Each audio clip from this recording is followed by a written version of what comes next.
Desliga o ruído, ligue-se aos factos. Este verão, o Observador tem para lhe oferecer 10 estadias em hotéis de luxo. 2 noites, 2 adultos. Aproveita a nossa promoção e assina o Observador com até 50% de desconto em observador.pt. Desliga o ruído, ligue-se ao essencial.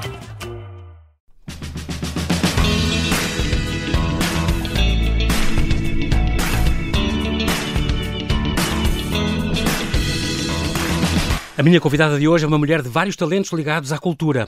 Mafalda Santos é escritora, dramaturga, guionista de televisão, professora de interpretação, encenadora e atriz. Aliás, o pretexto desta conversa é a divertida comédia Lusitânia Comedy Club, que está em cena até sábado no auditório do Tagus Park. Mas vamos saber muito mais sobre esta mãe divertida que se especializou na escrita de terror.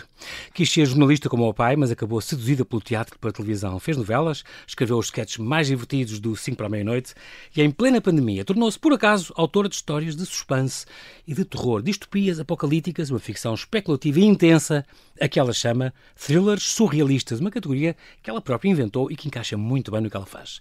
Mas também, se a realidade é absurda, que espaço é que deixa à ficção? Olá, Mafalda, e bem-vinda à Rádio Observador. É um grande prazer estar aqui a falar contigo. E, acima, vi-te há pouco tempo naquela peça que berri tanto às lágrimas e que valeu muitíssimo a pena.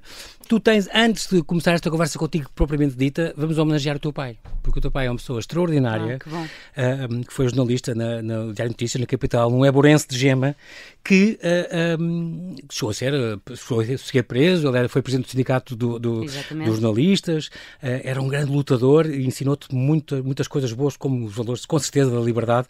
E tal como a tua mãe também te lia em pequenina, liam-te histórias, por tudo e por nada. Sim, eu tive esse privilégio de crescer. Extraordinário, cresceste numa casa cheia de livros. Cheia de livros e cheia de gente que me queria ler. Ainda antes, como tu dizes, até antes eu consegui compreendê-los, acho que aos 2 e 3 anos já me liam livros. Eu acho que me liam livros no mês em que eu nasci, já me leram livros.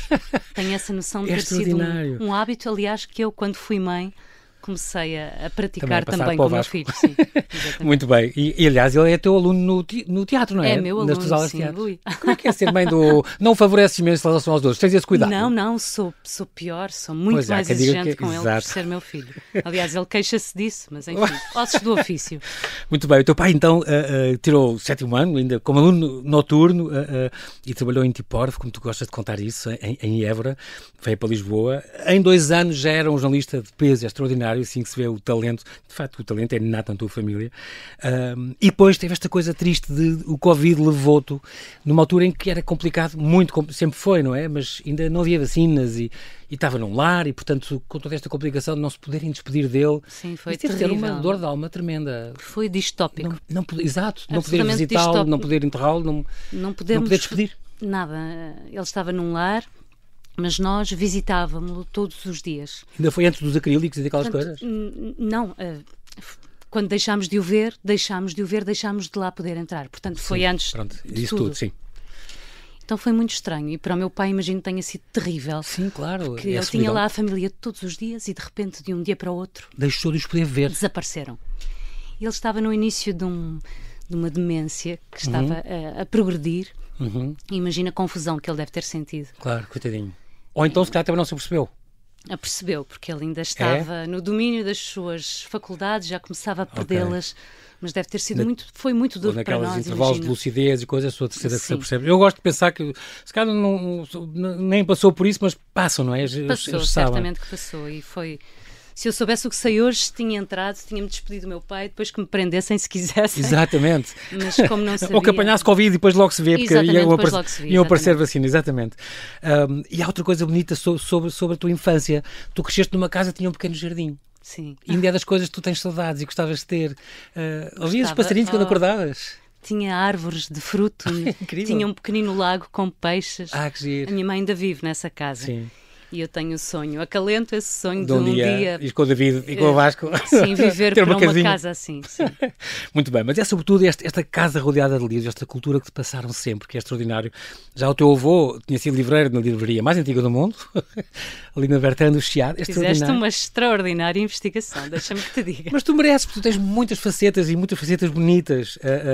E é muito engraçado que tu também tinhas a escrita também é inerente à tua pessoa. Tu em pequena tinhas diários, escrevias Escrevias o quê? Só as coisas que te aconteciam ou inventavas histórias? Eu inventava histórias. Eu achava a minha vida muito pouco interessante face àquilo que eu desejava. E então eu imaginava cenários.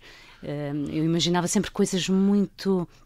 algo até assustadoras. Eu lembro de uma coisa que imaginava em pequena, que era toda a minha vida era uma encenação.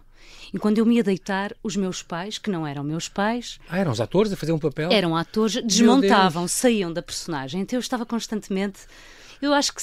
Eu sabia que isto não era assim, mas acalentava também a ideia... Mas é um género, não é muito diferente do que tu fazes na escrita. Pois não. Porque são realidades alternativas e são... Era uma realidade alternativa que eu fantasiava e depois escrevia sobre ela. Incrível. E sobre essas minhas tentativas de tentar desmascará-los.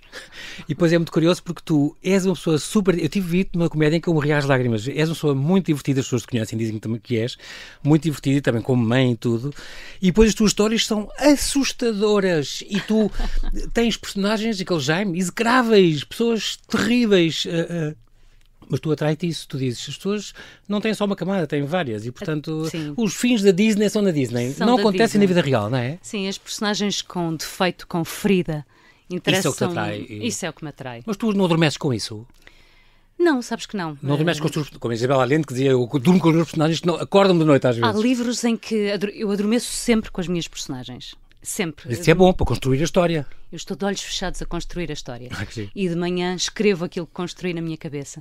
Mas depois durmo relativamente bem. Apesar deste livro ter nascido de um período de pesadelos que eu estava a ter, do qual não me consegui libertar.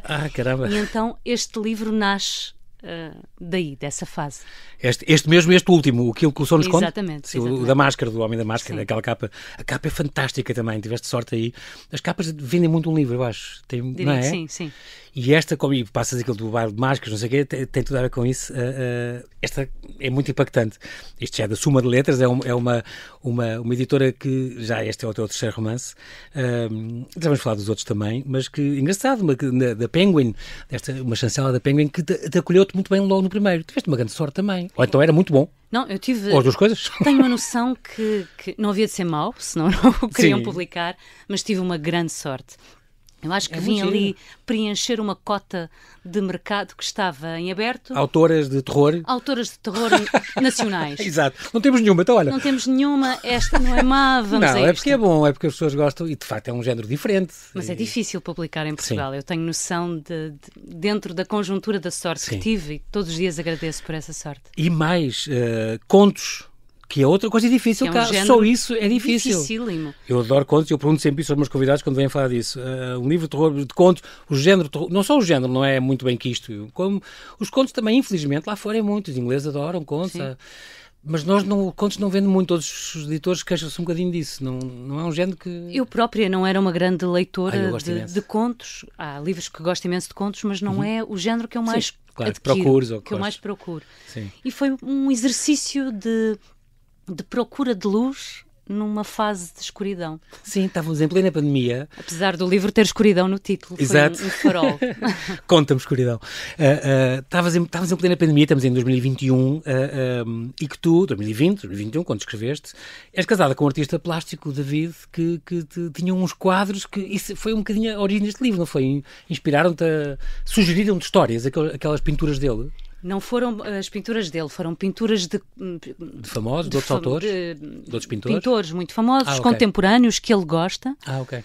Uns não tanto famosos, mas pintores que ele admira muito e que me aconselhou. E ia mostrando e E eu olhei para cada um destes quadros, pensando como se cada um deles fosse uma fotografia estanque no tempo de uma história que precisava ser contada, e depois ele esqueceu os quadros iniciais, Sim. leu apenas os contos que eu tinha escrito, e a partir daí que eram estes 8 voltou, que eram estes 8, e ilustrou as 8 ilustrações que são dele. Sim. Mas então, nesse caso, se ele te mostrar mais 10, tu escreves mais 10 contos, se calhar um dia. Mais 20, mais 100. Ficaram alguns de lado? Ficaram. Para eventualmente haver um Conta uma Escuridão 2, por aí fora, da prequel, da sequel. Olha, quem sabe eu gostaria. E depois outra coisa muito curiosa é este livro que entrou para o Plano Nacional de Leitura. É uma coisa inexplicável. É incrível. Mas já estou como tu. É a cota. Quantos livros do Plano de Leitura, do Plano Nacional de Leitura, temos de terror assim? Nenhum? Então, olha, está aqui um. Está no Plano Nacional de Leitura para maiores para 16, 18 anos. Ok. Que é aí uma categoria que eu nem sequer sabia que existia dentro do Plano Nacional de Leitura. Mas aparentemente o Plano Nacional de Leitura, como vim depois a saber, é para todas as idades e aconselha livros para todas as idades e para todos os gostos e em todos os géneros. É uma grande honra. É uma enorme honra e uma grande responsabilidade. Claro que sim, acho isso giríssimo. Tu mostraste à Penguin, pronto, calhou aquilo, quiseram logo, e tu também és, e é engraçado porque a tua vida é o oposto, mas é engraçado, também és grande fã eu também, de filmes de terror. Mas não, não os jump scares, que isso não ou muito gore, também não me traz grande coisa, mas mais este terror psicológico, isso agrada-te. Sim, o que mexe com a mente humana, o terror psicológico, exatamente. Aquilo que mexe com os nossos medos mais profundos, mais escondidos, mais ocultos, que tentamos não mostrar. Esta parte do terror, para ti é importante, os teus livros em geral, para contrariar, de algum modo, este mundo negativo que nós vivemos. E nós agora, Mafalda, mais do que nunca, há 2, 3, 4 anos, isto é um filme de terror que a gente está a viver todos, desde 22, é um filme de terror. Sim, é um filme. Com a pandemia, que aliás começou antes. Filme de terror, assusta distopia, muito. A avançar há 10 anos ninguém mais. pensaria que isto podia estar a acontecer. Estamos dia em guerras. Pior. Trump, populismo, extrema-direita a avançar. Guerras horríveis, 2 pesos e 2 medidas para povos. Os que são amigos, os que não são, todos matam indiscriminadamente crianças e tudo por todo lado e atingem hospitais. Horrível. Mas uns devem, perdoem-no e tirem-no dos processos, e os outros são convicted murderer, convicted felons, presidentes de potências. Sim, nem mais. É impressionante. É impressionante. Este mundo que a gente vive. E é assustador. E acho que a literatura tem esse poder e essa responsabilidade de pôr o dedo na ferida. E já que estamos tão desensibilizados para ver o mundo como ele é e para nos sentirmos tocados pelas violências da realidade, então que pela ficção, com a lupa que a ficção põe em cima das coisas, consigamos olhar para certas realidades com outra sensibilidade, com outro olhar. É muito engraçado, falaste de sensibilidade, que é uma coisa engraçada, é um conceito muito, muito curioso, porque há muito também esta banalização da dor e da maldade. Como os deputados no nosso Parlamento se portam às vezes, como é que é possível no século XXI haver... O retrocesso civilizacional que tivemos no espaço de 5 anos, recuamos 80. No comportamento no Parlamento, aliás, nunca no nosso Parlamento, em tempo algum, houve estes comportamentos absolutamente aberrantes que temos hoje. Eu agora vou passar para o fim da conversa, que dizia que tu tens em mãos mais uma distopia, que eu sei. A tua ideia é um bocadinho um por ano. Gostavas? Ou tens conseguido? Tenho conseguido, apesar de exigir uma enorme disciplina. Exato. Porque eu faço muita coisa, estou em muitas frentes ao mesmo tempo, enceno. És professora? Sou professora, tenho N turmas, entrego muito. Até idosos? Sim. É impressionante. Portanto, exige aqui uma projetos grande... musicais que tiveste com o teu marido. Brincadeiras musicais. Sim. Mas de facto tens muita coisa, e eu sei que em mãos tens mais uma distopia aterradora, dizes tu, é a coisa pior que podia acontecer à humanidade. Ninguém sabe ainda do que é, mas eu presinto que possa ser uma coisa a ver com a morte da empatia, precisamente, com essa dessensibilização. E isso é assustador. Mas eu acho que é o que a gente está a viver, isso mesmo. De facto. É isso mesmo, com outra roupagem. Potenciado, Potenciado ainda com uma coisa mais cruel. Meu Deus, estou muito curioso. Vais voltar. É o que tu consegues. E há outra coisa que eu também gosto muito na tua personalidade, que é a parte de seres professora de teatro. Já voltamos a falar dos livros, na boa. Professora de teatro. Quando é que tu querias, em pequenina, ser jornalista? E gostavas muito de ser, é normal, como o pai. Mas houve uma altura em que disseste, tinhas 12, 13 anos, não sei, foste ver, era o Aladino para aí, não era? Era o Aladino. Que tu ficaste fascinada. Teatro, este mundo, eu quero isto. Sim. E aí mudaste Fiquei absolutamente deslumbrada com... Isto era o TIL, eu lembro também de levar os meus filhos ao TIL, era o máximo. E fazia uma coisa o muito Fernando bem. Gomes, que ensinou esse espetáculo, ainda no outro dia eu encontrei e lhe disse, olha, a primeira peça que eu vi foste tu que ensinaste. Sim. E foi aí que começou. Isto era pai de Maria Matos, tu foste. Exatamente. Eu lembro de umas ali na Casa do Artista. Aí, sim, é mais antigo. Isto já foi no Teatro Maria Matos. Está bem. Aquilo marcou-me de tal forma a possibilidade de ser outro. Durante um bocadinho, aquelas pessoas em palco tinham superpoderes. O superpoder de ser outra pessoa. E isso fascinou-me de tal maneira que pensei, não, é isto que eu quero ser. Sim. E tive a sorte do meu pai, apesar de ser um homem nascido em 1931, é incrível. me apoiar.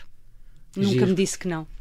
Apoiou-te sempre, apesar de, já na altura, mesmo quando eras pequenina, deviam dizer, isso é uma vida de ator. Isso não dá nada, isso vai-vos para o desemprego. Contigo, não era porque fosse... Claro, exatamente, claro. Mas ele disse-me, se é isso que tu queres, vai.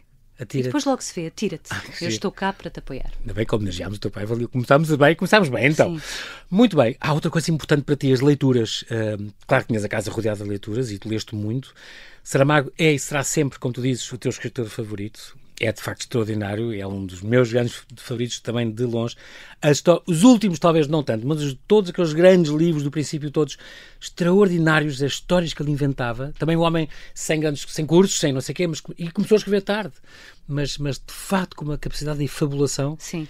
E depois outra coisa que eu adoro nele, aquele herói anónimo, e tu também vais muito atrás disso também, não é? Vou atrás do herói anónimo. Não é a história do rei Dom João V, mas é a história daquela gente. Sim, vou atrás do herói anónimo, vou atrás do herói coletivo, vou atrás, muito influenciada por Saramago, da metáfora, através de um universo fantasioso, pôr o dedo na ferida numa metáfora de algo que nos é muito próximo. O Ensaio sobre a Cegueira foi um livro absolutamente arrebatador na minha vida e que me marca não só como leitora, como escritora e como cidadã. E tem muito a ver com as tuas coisas, com os teus livros. Tem. Para mim, talvez o livro mais perturbador que eu li. Eu não me lembro de ler um livro que eu ficasse por dentro aflito. Pensei do que nós somos capazes. Questionou-me imenso. E é extraordinário. E é sobre isso, sobre a morte da empatia, a desensibilização e pela necessidade de acordar. Era bom que isso fosse um sonho, mas não é. Não é. Cada vez temos mais sinais que estas coisas estão a voltar e estão a acontecer. E é real, é notícia do jornal todos os dias, e vê-se nas televisões, basta ligar as televisões. É impressionante. O 1984, do George Orwell, eu sei que é outro que te impactou muito também, tu ainda leste adolescente também, e de facto é marcante, é uma história marcante. Incrível. O Admirável Mundo Novo também foi um livro muito marcante na minha adolescência. Alerta para a realidade, não é? Sim. Há outros que tu gostas noutros registros, Murakamis, o Garcia Marques, são sonhos de escritores, de histórias que te levam e que inventam e que não estão preocupados em fazer coisas muito clássicas e muito descritivas. Exatamente. Mas e criam Murakami mundos. Tem uma coisa que me fascina absolutamente, que é uma coisa muito oriental, que os escritores ocidentais têm muito medo, que é a liberdade de não ter de explicar tudo. De lançar para cima, para o prato do leitor ali, eventos dificílimos, estranhíssimos, poderosíssimos, e agora nunca mais te vou explicar isto. Exato. Não fiques à espera que isto serviu para pintar um ambiente. Exato. E essa liberdade agrada-me muito, porque no teatro, no cinema há isso. Há eventos que servem para pintar um desconforto, um ambiente. E na literatura não. Sim. Acontece qualquer coisa e o escritor lá à frente, lá vem ele explicar porque é que aquilo aconteceu, porque aquela pontinha tem de ficar fechada. Eu gosto de ter essa liberdade e bebo muito a Murakami essa liberdade. E agir, depois o leitor não é defraudado, depois percebe que isso é um estilo e que isso é uma maneira de escrever e já não fica à espera, quer dizer, parece que se liberta dessa, não é? Dessa pressão.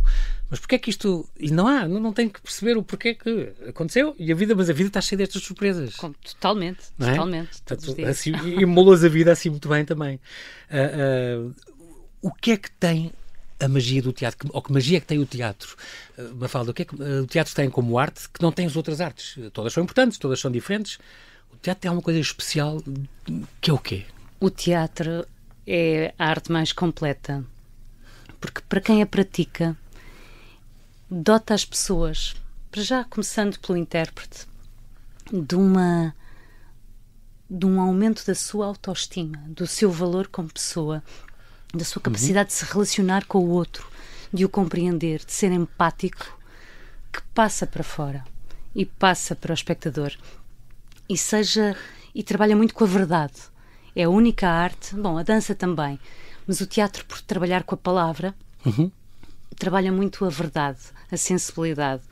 E essa verdade, seja na comédia, seja no drama, seja no que for, só pela verdade é que conseguimos emocionar ou tocar a outra pessoa que nos vê. E essa procura da verdade é uma coisa tão delicada, é uma filigrana humana. Uma renda que fazemos ali em palco, na procura da verdade, nos tempos, nas pausas, nos silêncios, no movimento, no timbre a dar a cada palavra.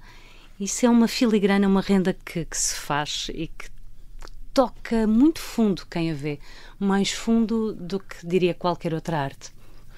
Bonito. Mafalda Santos, temos que fazer aqui um brevíssimo intervalo e já voltamos à conversa. Até já.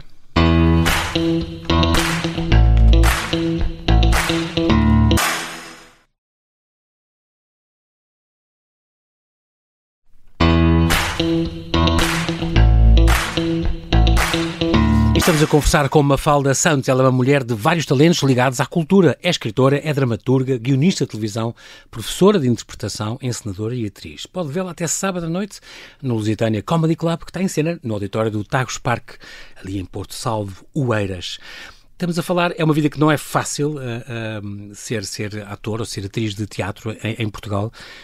Então, tu fazes mais coisas, ainda bem, és professora, escreves livros ótimos, mas só ser, e tu conheces muitos atores também do teu meio, é difícil ser ator hoje em dia em Portugal. É uma luta. É uma luta, não sei se é só em Portugal, se é pelo mundo todo. A cultura é sempre o parente pobre. Sim, exatamente. Todos os programas do governo e todo, é verdade. Sim, basta olhar para... Sim. Agora nem Ministério temos. Estamos com agora, o desporto e a juventude. Exato. O que foi mais um prego no caixão. Sim. Uma despromoção grave, sim, da cultura, que se isto fosse um país como devia ser e como na Constituição portuguesa está escrito, a cultura é importantíssima para a democracia, para a liberdade, para o pensamento de um povo que se quer livre e que se quer pensante. Exatamente. E até para a economia, e há muita gente que não percebe isso. E até para a economia. Atrai muito. Há países, acho que é a Hungria, ou a República Checa, tem 5% do PIB, 5% da dotação do orçamental é para a cultura, e nós quando conseguimos 1% é uma grande festa. Quer dizer, como é que é possível perceber como isto torna as pessoas melhores e com mais cabeça e com mais capacidades para enfrentar este mundo? Pois, mas também as torna mais espertas e mais exigentes. E se calhar é isso que os governos às vezes não querem. E mais, enfim, menos conformadas com certas coisas que lhes querem impor, menos ovelhas. Sim. E então isso incomoda muita gente. Sim, e então mais vale tirar não apostar aqui. muito nisso. Não apostar muito nisso, que as pessoas ainda começam a pensar pela sua própria cabeça e a fazer perguntas e ir contra o que está determinado e definido, e isso incomoda muita gente. Tu és professora já há 17 anos de interpretação, é extraordinário, e tu dizes que tem dezenas de alunos, dos 6 anos, dos 7 aos 70, como tu dizes, é quase como o Tindim, e é muito importante. Porquê, Mafalda, dar aulas de teatro às pessoas? Porquê é que é uma coisa que tu defendes? Porquê é que todas as pessoas deviam, uma vez da vida, ter umas aulas de teatro? O que é que isso ajuda? Já devia ser obrigatório na escola. Exato. Isso as é crianças deviam ter desde a infância. Claro que sim. Mas quem não teve, experimente uma vez na vida. Porque sairmos da nossa zona de conforto, termos esse superpoder que eu falava há pouco, de nos pormos nos sapatos de outra pessoa, é um exercício de empatia extraordinário e de humildade. E de generosidade também, porque ser ator, o teatro é a arte da generosidade. Naquelas 2 horas, tudo o que fazemos é para servir o público e para servir a verdade daquela personagem que estamos a vestir. Isso é absolutamente fabuloso e dá-nos as tais ferramentas que também falava há pouco de confiança, de sabermos falar em público sem medo da nossa voz, autoestima, de nos afirmarmos. Isso é muito E de falhar, poderoso. também diz isso, é o sítio onde se encoraja o erro. E se encoraja o erro. Lidar com a frustração. Isso é tão importante. A vida real não nos leva para isso. Não, a vida real empurra-nos na direção tem contrária. Tem que ser o miúdo, o meu filho tem que ser o melhor na escola e o melhor no sucesso, o melhor no emprego. Sim. É verdade. A primeira coisa que eu digo aos meus alunos na primeira aula é: aqui é impossível errar. Tudo o que fizeres estará sempre certo. Mesmo que te enganes. Mesmo que te enganes, faças o que fizeres. Porque a minha expectativa não é nenhuma para além ver-te como tu és. Giro. E então isso dá-lhes uma liberdade, e a velocidade a que crescem e evoluem a partir daí é extraordinária. Deve ser giro acompanhar isso. É incrível. Eu tenho crianças crianças com problemas de aprendizagem e que as perderam. Crianças que detestavam a escola e que hoje em dia são excelentes alunos. Crianças com autistas que chegam lá e eu tenho muitos pruridos ao início em saber se terei competências ou não para as aceitar, mas depois acabo por arriscar, porque não consigo dizer que não, acabo por arriscar e depois percebes que valeu a pena. E é transformador. Gratificante. É absolutamente gratificante ver a transformação dessas crianças como uma coisa tão simples como dizer tudo é possível, vai, faz, ninguém se vai rir. E se rirem é porque estás a fazer bem. Porque no teatro, quando nos rimos contigo, é porque é um sucesso. Não há maior elogio do que o riso. Tu dizes, mas não é uma terapia. Um teatro nunca substituirá o papel de um psicólogo, por exemplo. Não. Mas é importante para as pessoas se questionarem. É importante para as pessoas não se levarem tanto a sério. Exato, é tão porque importante. nos levamos muito a sério. Brincar consigo próprio. Isso limita-nos muito. É um espaço de liberdade, portanto. É um espaço de absoluta liberdade. Não substitui a terapia. Nada substitui a terapia. Sim. Tem ferramentas próprias e coisas importantes. Mas talvez seja, juntamente com a terapia, fantástico. Ajude a pessoa a limpar muitos demónios e muitas coisas que tem na cabeça e que podem ser há outra coisa que tu dizes extraordinária e que também me fez, tu fazes pensar muitas pessoas o que é extraordinário, é bom, tu ainda bem que existes, que é, nos últimos, tu tens acompanhado crianças, não é? Muitas, e nos últimos 2 anos tens vindo a reparar que as crianças estão a perder a imaginação. Isto é assustador, mas eu penso logo, os ecrãs e os telemóveis e estas coisas, não é? Não parece que ocupa-lhes mais, não têm tanto esse prazer ativo de inventar, mas é tudo lhes é dado e fornecido cada minuto. Ou estão no restaurante, depois põem um telemóvel para o fim de se calar e o bebê comer e ninguém... Sim, é isso. E levam com aqueles canais todos, os pandas todos desta vida e depois não imaginam, não inventam coisas. E que espaço é que fica? As redes sociais, a forma como as crianças hoje em dia comunicam. Eu falo contra mim, que tenho um filho de 13 anos... e fala com os amigos em grupos do WhatsApp. E há aqui depois um equilíbrio difícil de proibir. Mas o teu filho está no teatro, toca violoncelo, lê mangá. Certo, mas a capacidade das crianças, e eu noto isso até com o meu próprio filho, diminuiu. Sim. Diminuiu bastante. A capacidade de inventar. Isso preocupa-te, claro. De sair fora da caixa. Sim. Eles acabam por sair, porque quando somos crianças somos mais maleáveis. Sim. Tudo acontece mais rapidamente, mas custa mais do que acontecia há uns anos. Sim, se calhar não tinhas tantas solicitações, não eras tão estimulado, se calhar. Sim. E portanto tinhas mais que inventar por ti e sair por ti, não é? Sim. E hoje em dia tem tanta coisa... É tanta informação e é tão rápida a informação. É a velocidade também e superficialidade. É isso. É tudo muito superficial, é tudo muito rápido, muito imediato, sem esforço. Exato. E isso diminui a nossa capacidade de pensar, de imaginar, de brincar. Mais trabalho tens nas aulas de teatro. Obriga-te a... Sim. Tão bonito aquela coisa que tu fazes que é tragam livros. Também é uma pergunta que eu tinha para ti. Se fosse Ministra da Leitura ou Ministra da Cultura, que infelizmente não temos neste momento, uma primeira medida para pôr as pessoas a ler mais, sobretudo os miúdos, para eles lerem mais. Tu tens essa coisa engraçada nas aulas. Tragam-me livros e depois desconstroem os livros. Sim. Fazem uma aula com Brincamos isso. Com os livros, improvisamos com histórias. Sim. É tão giro isso. É um problema que nós temos em Portugal, os livros que são dados nas escolas, que são os mesmos desde o tempo dos nossos trisavós. Exato, os Lusíadas. Como se desde... Claro que as grandes obras têm de continuar a ser estudadas. Os clássicos, claro. Mas para trazer as crianças para a leitura, se não seria o mais aconselhável. A linguagem, porque a linguagem é tão distante, não é? Sim. Para começar, se não seria mais importante dar escritores vivos? E que temos tão bons. E que temos tão bons e de todos os géneros, e escrever para a infância e para os chamados young adult. Há gente tão boa a escrever neste momento em Portugal. É verdade. Porquê não dar espaço a esses escritores?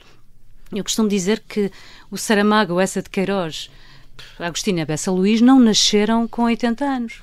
Sim. Eles tiveram um percurso como escritores. Claro. E se ninguém tivesse apostado neles, eles teriam desaparecido, não teriam chegado à qualidade a que chegaram. Sim. Portanto, seria preciso mesmo nas escolas haver essa aposta aos escritores mais jovens, às novas vozes, porque as novas vozes é que falam do mundo em que vivemos hoje, não são as de há 100 anos. Giro. É verdade que sabes fazer farófias? É o meu doce preferido, mas não saem bem. Não, tudo isto passei agora aqui uma coisa a dizer. Cozinhar, eu adoro cozinhar, adoro não sei o que, fazer partidas, pronto, as suas partidas ao Nuno Marco são mais que famosas, estão no YouTube, as pessoas vejam, sobretudo a Vivenda Prepúcio, que é das extraordinárias que ela fez, os ninjas na noite, o susto que ela lhe pregou quando ele chegou a casa à noite. Ia-me matando nessa noite sem saber, coitado. Ia-me atropelando em marcha atrás. Fez uma espera à porta dele quando ele chegou às 3 da manhã, estava escondido atrás de um banco e ele sem sair do carro, e tu, porquê que ele está do carro? Acho que tinha perdido a chave ou tinha não sei o quê, então ficou dentro do carro em meia hora e estou a apanhar frio. Sim, loucuras absolutas, mas partidas eu gosto muito de fazer surpresas e partidas. Sim, outra partida é os discos de vinil, é uma coisa que também colecionas e tens. Sim, todos os géneros, ou quê? Isso foi uma paixão que veio. Eu sempre gostei muito de música e tinha o meu giradiscos. E ia comprando, mas muito calmamente. Sim, aqui e ali. Desde que estou com o David. É que ele de repente vem e chega com centenas e centenas e centenas de discos. Meu Deus! É uma invasão. David Benazolin, artista plástico, ilustrador. Sim, e que trabalha na música. Tinha muitos, então pronto. Tinha muitos e então invade a minha casa com centenas de discos e hoje em dia temos mais de 1000. Meu Deus. E é uma parede da nossa sala com um móvel que teve de ser construído de propósito e de todos os géneros. Ele seguia mais música anglo-saxónica e eu mais a música portuguesa. Ok. Também, não só, mas muita música portuguesa que lhe mostrei. Eu, amante de José Afonso, de Sérgio Godinho, de José Mário Branco, de Fausto, mostrei-lhe esse universo que ele desconhecia e ele mostrou-me muita coisa a mim. Que giro. Esta agora da música portuguesa e de clássicos, estava-me a lembrar desta tudo, o Teatro Esfera, tiveste muito tempo com eles em Queluz, e esta vossa comédia da companhia, que é aquela dos Lusíadas, não é essa? Que é uma Lusíadas, a última foi os Maias. Que é um humor absurdo, que é a tua raça, é o Monty Python, uma pena. E então vamos fazer um musical baseado nos Lusíadas, era essa, e depois os Maias, com música, assim, uns grandes clássicos, mas não tinham direito para pagar as grandes obras, não, então tiveram que ir para os Pimbas. Na primeira foram para os Pimbas, na segunda já conseguiram umas coisinhas menos Pimba, mas ligeiramente na música, dentro da música ligeira portuguesa. Mas é uma grande sátira essas duas peças e que haverá uma terceira já. Boa. Já me encomendaram a terceira. Como é que se chamava a companhia? Esta dos Lusíadas era? A companhia Os Lusíadas, um musical Pimba. Isso. E a segunda era a companhia Os Maias, um musical outra vez. E a terceira, se existir, que para tudo indica que sim, será com o Memorial do Convento. E é uma sátira ao estado das companhias de teatro em Portugal, que é uma companhia de teatro que, estando à beira da falência, para sobreviver, decide fazer um musical, porque acha que isso é que lhe trará muito público e não querem perder o seu ADN muito clássico, e então querem fazer estes textos. Muito de culto. E tudo corre mal. Falta só o quarto vai ser a mensagem do Fernando Pessoa. Estou mesmo a ver. Tudo o que podia correr mal, corre mal. Exato. E isso é muito divertido. Isso é muito bom. Temos que voltar voltas cá quando isso estiver, a terceira estiver no ar, que eu gostava imenso de ver isso. Para já, temos este Lusitânia Comedy Club, vai já acabar este fim de semana, ali no auditório do Tagus Park, até 28 de junho, portanto vai dar hoje às 9, sexta às 9 e depois sábado às 5 e às 9. Uma comédia completamente improvável, que é delirante. Tem 1h30 em que nós revisitamos os fatos mais importantes da nossa história, fartando de rir. E tudo se passa num bar de comédia, que é engraçado. Como se alguém, por causa de alguém que se ofendeu com uma piada. Isto leva-nos a outros assuntos. Leva-nos ao assunto dos limites do humor. Do humor, exato. Que é uma gama... tu tens alguma visão sobre isso? A minha visão é que, sobretudo, podemos brincar. Claro que não sim. nos... Deixemos de ter. Não nos podemos levar tão a sério. Não Exato. Há nada com bem, que não se possa... Brincar, exatamente. Nem com religião, nem com coisas. Nem com religião, nem com absolutamente Eu sou católico nada. E sou a primeira pessoa a dizer isso. Deve-se e pode-se brincar com Deus, com as coisas. Só as coisas que se amam, a gente pode brincar à vontade sem... Com certeza. São palavras, são bocas, são comentários, pelo amor de Deus. E é uma forma de exorcizar as coisas. Exatamente. E as questões, como e os dizes, problemas, muito e até a dor, até a morte, tudo. Exatamente. O luto passa por aí também, claro que sim. Então, este programa é é uma produção da Yellow Star Company, do Paulo Costa, da Carla Matadinho, com os textos do Nuno Marco, o teu grande amigo Nuno Marco, que aliás começaste a trabalhar com ele, fizeste uma série de 5 anos de sketches para 5 à meia-noite com ele, porque fizeste uma espera à porta da rádio comercial. Pensei, bom, o não está sempre garantido. Exato, claro que sim. Estava muito grávida e fui à luta e ele pagou-me um coração com fiambre. Acho que ainda é o melhor da tua vida até hoje, continua a ser. O melhor porque mudou toda a minha vida. É extraordinário. Esse momento mudou toda a minha vida, ainda no outro dia pensava nisso. Por causa desse momento, eu conheci o meu marido. Foi, não sabia. Porque eu venho a fazer com o Marco uma série que é o 1986, na RTP. Okay. E o David era a pessoa da Sony Music que estava a tratar da banda sonora e eu conheço aí. Pronto, que giro. Mudou-te a vida, claro. Mudou-me a vida. E o Nuno com aquela qualidade e aquela sensibilidade para dizer, não, tu escreves sketches, agora vais trabalhar para mim, vamos-te pagar estes textos e vamos, obviamente, quer dizer, claro, o seu é uma pessoa marcante na minha vida a todos os níveis, é um grande amigo. E então com o texto dele, com o Francisco Martiniano Palma, com o Frederico Pombares, também é muito divertido as coisas que escreve, Johnny Galvão, da parte das músicas, das letras, e a encenação tua. Tu entras aqui nesta comédia e foi encenada por ti. Como é que tu és com a encenadora? És muito picuinhas? Sou muito picuinhas no respeito ao texto, mas deixo os atores experimentarem muito. Proporem tudo o que quiserem. Lá está, a tal procura da verdade. Encontrem a verdade, não é? Do absurdo, dentro do nonsense total, tem de haver verdade. E aqui com o António Machado e tudo tinha que ser. O Luís... E com eles, então, tem de haver um grande rigor, porque senão eu dou por mim Descamba, e já estamos a trepar as paredes. Tu dás, portanto, essa liberdade a eles ao princípio, tens que seguir, no entanto, esse texto, obviamente. Assistes... mas tu estavas dentro, portanto é uma pergunta um bocado parva. Se tu assistias às representações, tomavas notas, depois corrigias, depois do ensaio, 2 ensaios, 3 ensaios, claro. Ias corrigindo e dando pequenos toques e Vou pedindo. corrigindo, dando notas e dizendo o que é que fica e o que é que não fica. Isso foi bom, fica, isso não, sai. Boa, e eles aceitam isso na que remédio boa? Têm eles, que eu não estou ali a brincar. Eu fui convidada exatamente para ensinar isto, muito, muito curioso. O António Machado, o Pedro Luzindro, o Quimbé, Mafalda Santos, o Luís Oliveira, para mim o Luís Oliveira foi uma revelação naquela peça. A parte física, porque é um teatro muito físico. Muito físico. Muito mesmo, a gente cansa-se de olhar. Sim, e de rir. Nós morremos lá atrás, eu faço 18 personagens. Incrível. Portanto, mudo de roupa 18 vezes. A última vez que eu te vi tinhas bigode. A última vez que eu vi eu tinha bigode ou barba. Exatamente. Porque há mais homens na nossa história, ou pelo menos ficaram mais homens para a história do que mulheres. Portanto, eu e a outra atriz fazemos muitos homens. Muitos personagens masculinos. E é um espetáculo muito Monty Pythiano, muito divertido, com muito ritmo, Adoro ritmo alucinante. O Rui Carvalho extraordinário naquelas participações que faz, pretende rir também. O Nuno Marco também entra. Sim. O Cândido Costa e o Nuno Gomes comentam futebol. Eu adorei esta ideia de Alves Barrota ser o jogo Portugal-Espanha. É incrível, está muito bem feito. O Quem Quer Ser Milionário também é a brincadeira que fazem, adorei. Muito stand-up comedy, que passa-se aliás num bar de stand-up comedy. É muito esta comédia absurda que é muito curiosa. Tu preferes a comédia de longe ou o drama, ou é um bocadinho diferente para ti? Não consigo fazer essa escolha. Eu prefiro o bom teatro. Sim. Seja para rir, seja para me emocionar, seja para pensar, seja...